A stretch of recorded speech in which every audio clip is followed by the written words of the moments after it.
Segunda-feira, 19 de fevereiro, e você assiste aqui no Cidade Livre. Motorista foge de blitz e bate em viatura da Polícia Militar. Condutor embriagado provoca acidente e deixa 2 pessoas gravemente feridas. Ele ainda teria tentado fugir sem prestar socorro às vítimas.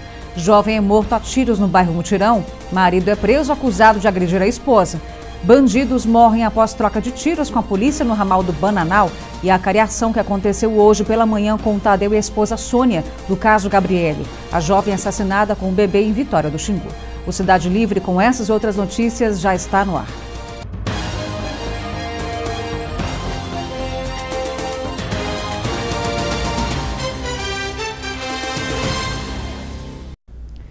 Boa tarde.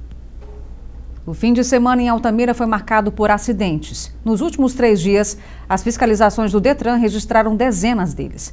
O motorista foi preso após fugir de uma blitz e bater na viatura da Polícia Militar. E um outro acidente envolvendo 2 veículos no centro da cidade. Na rotatória no trecho que dá acesso ao centro e bairros adjacentes, como a Grande Brasília, o acidente envolveu estes 2 carros. A batida foi resultado do confuso trânsito neste perímetro. Por aqui, os prejuízos foram só materiais e os proprietários dos veículos entraram em acordo e resolveram logo o problema. No sábado, este condutor foi levado para a delegacia. De acordo com informações de agentes do Detran, o motorista teria tentado fugir da barreira de fiscalização. Após uma perseguição que terminou na rodovia Transamazônica, o motorista acabou batendo na viatura da Polícia Militar. Eu tomei 6 latinhas de cerveja. Eu vim da volta, eu saindo da volta, tomei 6 latinhas de cerveja. O cara perde a noção da coisa. Depois que eu não estou nem falando nada, porque eu tomei 6 latinhas. Se eu tivesse tomado alguma coisa a mais, eu tinha falado. Segundo o motorista, que confessou ter ingerido bebida alcoólica, confirmado pelo teste do bafômetro, ele não teria parado quando abordado porque estava com o farol do veículo quebrado e teria ficado com receio de ter o carro apreendido. Não tinha blitz, não tinha. Ele estava indo, eu acho que ele estava indo, não tinha. Quando eu vi, eu só voltei para cá, eu estou com o meu farol do meu lado esquerdo queimado, eu só dei a ré, voltei e virei. Quando eu olhei para trás, eu vi, geralmente eu vi o giroflex girando. Mas quando eu pensei que fosse alguém do Detran ou do Demutran, alguma coisa, mas eu fui embora. Quando eu escutei os tiros dele já chegando na Transamazônica, que já era um pouco longe, que antes disso ninguém atirou nem nada. Quando eu entrei na Transamazônica, eles atiraram, chegou em frente ao campeiro, eu parei. Simplesmente subi na calçada, subi no estacionamento e parei. Não, tá tudo em dias. O carro tá em dias, minha habilitação tá em dias. Só o meu farol, por causa do meu farol que estava ligado, estava coisado. Foi nem por causa da bebida, que eu sei que se fosse por causa da bebida, eu sei que ia ficar do mesmo jeito, mas foi por causa do carro. Segundo o Detran, ao tentar fugir da barreira, o condutor cometeu no mínimo 3 infrações de trânsito. Entre elas, dirigir sob efeito de álcool. A única irregularidade principal dele foi a questão da embriaguez ao volante, né? A gente não sabe se somente por isso ele empreendeu fuga. Pelo menos até que a gente conseguiu constatar foi isso. Só que ao empreender fuga, ele cometeu cerca de, no mínimo, 3 infrações de trânsito, qual foi lavrado pelo Detran. A questão das manobras perigosas que ele fez, no qual ele acabou se envolvendo até em acidente, a questão de não obedecer à ordem de parada e o artigo 165, que é a embriaguez ao volante, que deu 0,75 miligramas por litros de ar violável, né? E com isso caracteriza crime de trânsito. E ele foi agora apresentado na delegacia para os devidos procedimentos cabíveis. O condutor foi autuado em flagrante. O valor da multa por dirigir sob efeito de álcool é de R$ 2.934,70. Ele também deve arcar com os prejuízos causados na viatura do órgão de segurança. Durante uma fiscalização de trânsito realizada por órgãos de segurança, o motorista foi detido depois de tentar fugir da barreira. Ao ser levado para a delegacia para os procedimentos, foi percebido sinais de embriaguez no rapaz. O motorista acabou detido depois de tentar fugir da barreira.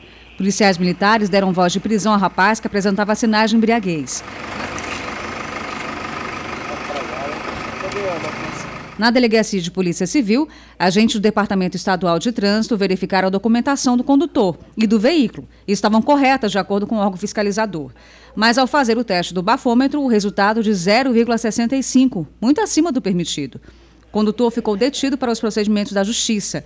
Este outro jovem também foi abordado durante a fiscalização de trânsito. Foi levado para a delegacia. No teste do bafômetro também foi constatada a ingestão de bebida alcoólica muito acima do permitido. Durante a fiscalização de trânsito, vários veículos, principalmente motocicletas, foram apreendidas e encaminhadas para o pátio do órgão. Um casal acabou sendo vítima de um acidente de trânsito. Segundo agentes do Detran, o motorista que guiava o carro que bateu no casal estava embriagado. Ele ainda teria tentado fugir do local sem prestar socorro às vítimas. O acidente envolveu 2 veículos na Coronel José Porfírio. O impacto da batida foi tão forte que partes da carenagem do carro ficaram espalhadas pelo chão. Segundo informações, o casal estava em uma motocicleta quando foi atingido pelo carro que invadiu o outro lado da pista. Com o impacto, os 2 que estavam na moto foram arremessados para a calçada. Moradores que presenciaram o acidente chamaram o SAMU. Os socorristas prestaram os primeiros atendimentos às vítimas. O homem se queixava de fortes dores. Segundo os socorristas do SAMU, o homem e a mulher sofreram fraturas expostas e precisaram ser encaminhados para o hospital regional. Segundo o Detran, o motorista ainda teria tentado fugir do local sem prestar socorro às vítimas. Moradores e testemunhas teriam seguido o condutor e chamado a polícia. O motorista que provocou o acidente foi Petrônio Salles Rodrigues. Ele foi preso e levado para a delegacia. Você não viu nada? Não foi eu que bati, não. Mas você estava dirigindo aquele carro que trouxeram agora? Não. Quem era que estava dirigindo? Não foi eu, não. Quem era que estava dirigindo? Foi um amigo meu que estava dirigindo, o Mike. E cadê ele? Eles foram do local. A gente deixou sozinho. Mas Foi. o carro é seu, então? Não, é dele mesmo. Só que o holofote da benção dá pra gente conversar, né? Tomou umas hoje? Olá, Petrônio. Não. E aí, meu amiguinho? 1,04, agora no reteste, né? Então já foi bem alto, caracteriza bastante embriaguez. A pessoa perdeu tanto noção que acabou causando um acidente. Tem vítimas no hospital regional lesionadas desse acidente. O veículo do motorista foi apreendido. A lei que vai vigorar a partir do mês que vem, ela ainda não está valendo devido a só vigorar mês de março. Então, a partir daí, qualquer situação com embriaguez que cause qualquer acidente, a pena vai ser dobrada e não haverá mais possibilidade de fiança por parte do condutor. E veja a seguir, jovem é morto a tiros no bairro Mutirão. Marido é preso acusado de agredir a esposa e bandidos morrem após troca de tiros com a polícia no ramal do Pananal. O jovem foi assassinado a tiros no bairro Mutirão neste fim de semana. Ele foi executado na quadra de esporte do bairro. O jovem já havia sofrido uma tentativa de homicídio. O homicídio aconteceu em plena luz do dia deste sábado. Jackson Branches Cardoso, mais conhecido por Índio, de 20 anos, foi assassinado a tiros na quadra de esporte do bairro Mutirão. Segundo testemunhas, 2 homens que estavam em uma moto chegaram ao local e executaram a vítima. De acordo com a polícia, Jackson já havia sofrido uma tentativa de homicídio há poucos dias e ainda estava se recuperando. Hoje, por volta das 9 horas, o pessoal estava brincando bola nessa quadra, quando apareceu 2 rapazes numa motocicleta e alvejaram o Jackson com vários tiros. Nós sabemos que o Jackson já foi alvo de outras tentativas dias atrás. Os familiares lamentaram o fim trágico do jovem. A perícia criminal trabalhou no local do crime e removeu o corpo. A equipe de investigação informou ainda que Jackson era usuário de drogas. A família da vítima contou que não sabia se Jackson continuava recebendo ameaças. A polícia militar esteve no local e realizou buscas, mas ninguém foi preso. A Polícia Civil investiga o crime. Ainda no sábado, a polícia apreendeu no bairro Jatobá este adolescente de 17 anos, suspeito de ter participação no assassinato de Jackson, o conhecido Índio. Com ele foi apreendida esta moto roubada que teria sido usada para a prática do crime, munições e uma balança de precisão para pesar drogas. O adolescente possui histórico criminal. Neste vídeo, ele aparece enquanto roubava uma moto. Segundo os investigadores, o veículo roubado aqui em Altamira foi localizado em Uruará. O adolescente foi apreendido e deve responder pelo ato infracional. Durante o depoimento, ele confessou o envolvimento de um outro jovem no assassinato de Jackson Branches Cardoso. A Polícia Civil continua na investigação para a conclusão do caso. Uma confusão entre marido e mulher foi parar na delegacia. O homem teria bebido demais e agredido a esposa. O agressor foi preso no bairro Jardim Oriente. Segundo a mulher, o então marido, que é trabalhador braçal, teria ingerido bebida alcoólica e, por ciúmes, teria lhe agredido. Não, eu estava lá no bar bebendo assim, bora beber. Aí eu estava bebendo. Falei, não vou beber não. Ele, não, bora lá. Aí estava eu e a colega minha. Aí eu fui, chegou lá, eu comecei a beber lá. Aí dizendo ele que eu estava piscando o olho para os homens, mas a menina lá do bar mesmo viu, não, filha, tu não fez nadinha não. Ele, morto de bêbado, veio e deu um murro no teu olho. Foi sábado. A relação conturbada do casal dura 16 anos. Os dois têm 6 filhos. Segundo a mulher, não é a primeira vez que é agredida pelo então marido. A cicatriz na orelha é resultado de uma das várias agressões. Isso foi, ele me levou para um lugar assim esquisito, lá onde ele trabalha. Lá na beira do rio, lá, numa matinha lá. Ele pegou e ó, chegou lá, antes dele cortar minha orelha, me bateu, me espancou da lá. O acusado, que apresentava sinais de embriaguez, negou as acusações contra ele. Ela falou que foi eu, agora eu não tenho certeza que foi eu. Mas isso aí ela tem alguma coisa tá estranha, né? Moço, tu não conhece essa mulher que não tá bebendo, não. A mulher se transforma. Onde eu tô, eu tô me perseguindo. Não sei perseguindo, porque eu sou pai dos meninos. Eu tenho um filho com 16 anos. O meu filho mais velho com ela. A mulher conta que há 5 meses ela tenta separar do acusado que insiste na relação. Ela conta ainda que sofre ameaças de morte caso se separe dele. Mas por que? Só só eu. Se eu morar com ele, ele vai me matar. Ele falou, desculpa, bem, não falar na frente dela. O agressor ficou preso. Uma intervenção policial na manhã de hoje resultou em 2 mortes. 2 jovens morreram ao trocar tiros com a polícia, minutos após praticarem um assalto na PA 415, no ramal do Bananal. A repórter Glice Lima acompanha o caso e traz informações também sobre a cariação que aconteceu hoje pela manhã com o Tadeu e a esposa Sônia, do caso Gabriele, a jovem assassinada com o bebê em Vitória do Xingu. Olha, isso mesmo, Juscelia, a movimentação na delegacia na manhã desta segunda-feira foi intensa. O primeiro caso foi uma intervenção policial. 2 professoras que vinham na estrada de Vitória do Xingu de moto acabaram sendo abordadas por 2 rapazes que estavam em uma outra moto e armados.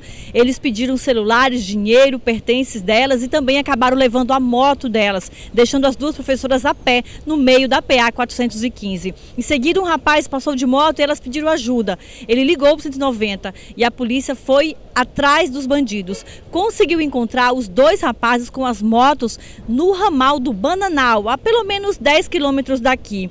Eles trocaram tiros com a polícia e acabaram morrendo durante o confronto. Os corpos foram levados para a UPA ainda, depois para o IML. A polícia conseguiu acionar a vítima da moto e entregar o veículo de volta. Agora, uma outra situação que chama a atenção aqui na delegacia na manhã desta segunda-feira é a cariação que está acontecendo entre o Tadeu, que é acusado pela morte da Gabriele, daquele caso em Vitória do Xingu, e também do bebê da Gabriele, recém-nascido, Enzo, e a Sônia. Eles estão agora pela manhã passando por essa cariação, estão falando com o delegado do caso, Lindoval Borges, que é delegado de Vitória do Xingu, que pretende encontrar alguma contradição no depoimento dos 2. E essa cariação também deve acontecer durante a manhã inteira. A gente vai ficar por aqui acompanhando todo o caso. A matéria completa dessas 2 situações vocês assistem no jornal de amanhã do Cidade Livre, na edição de 1 da tarde. Outra situação é que o delegado Lindoval Borges, do caso Gabriele, também já vai marcar o dia para acontecer a reconstituição do crime do caso Gabriele. E mesmo depois do intervalo, a população denuncia a falta de iluminação pública e insegurança na Praça do Mirante. Após recesso, vereadores voltam a se reunir em sessão do Legislativo e Corpo de Bombeiros resgata jovem desaparecido desde o último dia 12.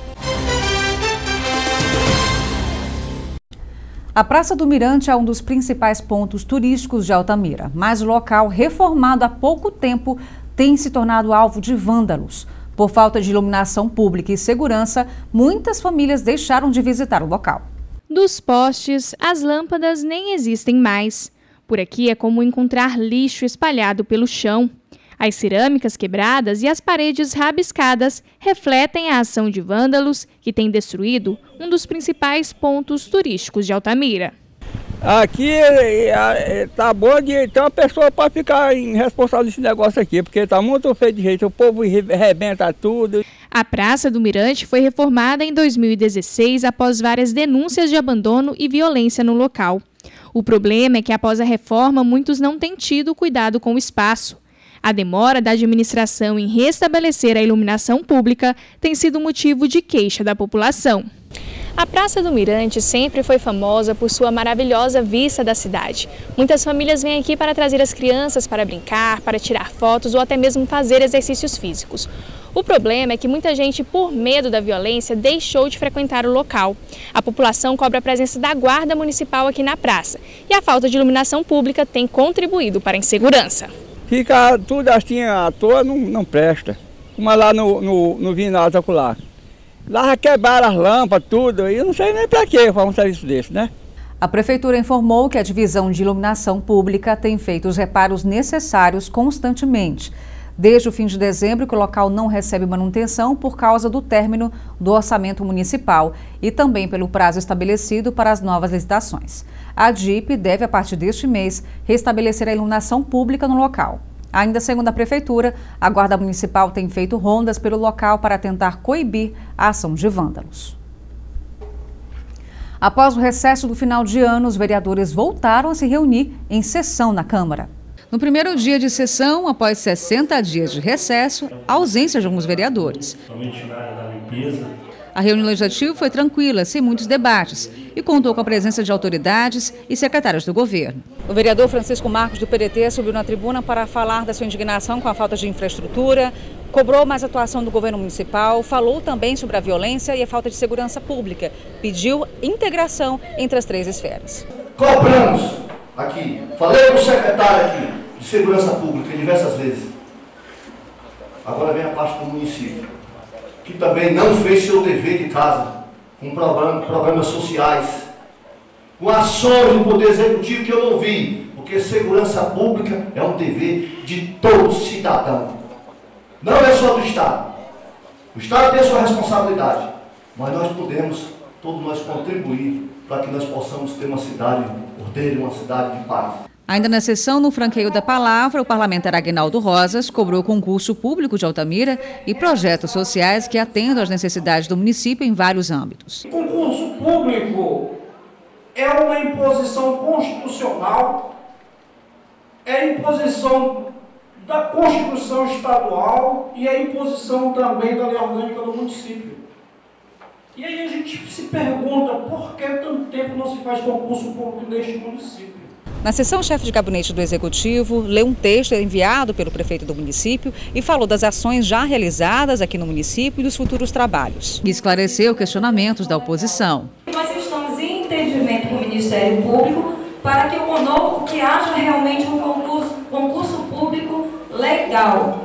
Então, esse concurso público ele vai haver de acordo com os nossos entendimentos. Prefeitura e Ministério Público, e se a Câmara Municipal também quiser fazer parte, vai ser uma honra para a gente, após a atualização do plano de cargos e salários, que já está pronto para que seja encaminhado para cá, na próxima semana, até o fim dessa semana, para que Vossas Excelências possam analisar.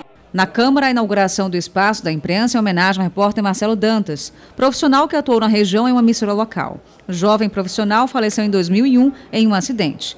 O espaço foi uma proposta do vereador João Roberto. Singela homenagem ao nosso ídolo, amigo, que é da imprensa, que teve uma representação muito bonita em Altamira. Acho que muitos tiveram o prazer de conhecê-lo pessoalmente, esse lado humano. Era um profissional nato, nasceu com o dom da imprensa, de fazer um bom papel, de se comunicar, de interagir.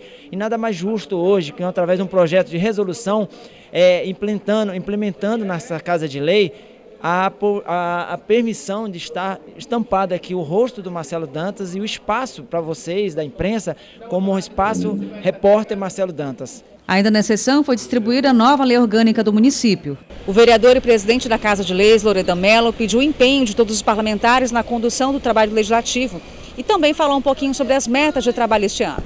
No campo das políticas públicas, a questão da água, a questão da segurança pública, enfrentar essa violência desmedida que está ocorrendo no município, e também a questão da infraestrutura das ruas, dos bairros, principalmente da periferia, E é como eu disse, esse ano nós aprovamos aí na lei orgânica a emenda impositiva, que vai propiciar que cada vereador coloque um pouco da sua emenda no orçamento para diversas áreas. Então isso vai fazer com que os vereadores contribuam ainda mais com o desenvolvimento do município.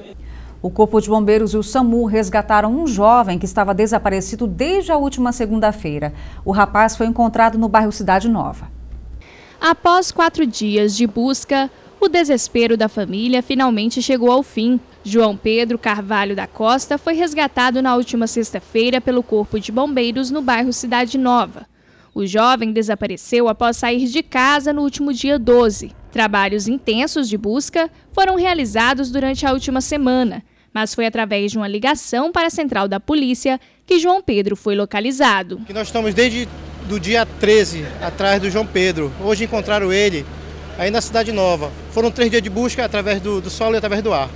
E realmente isso foi feito das 8 às 18 horas.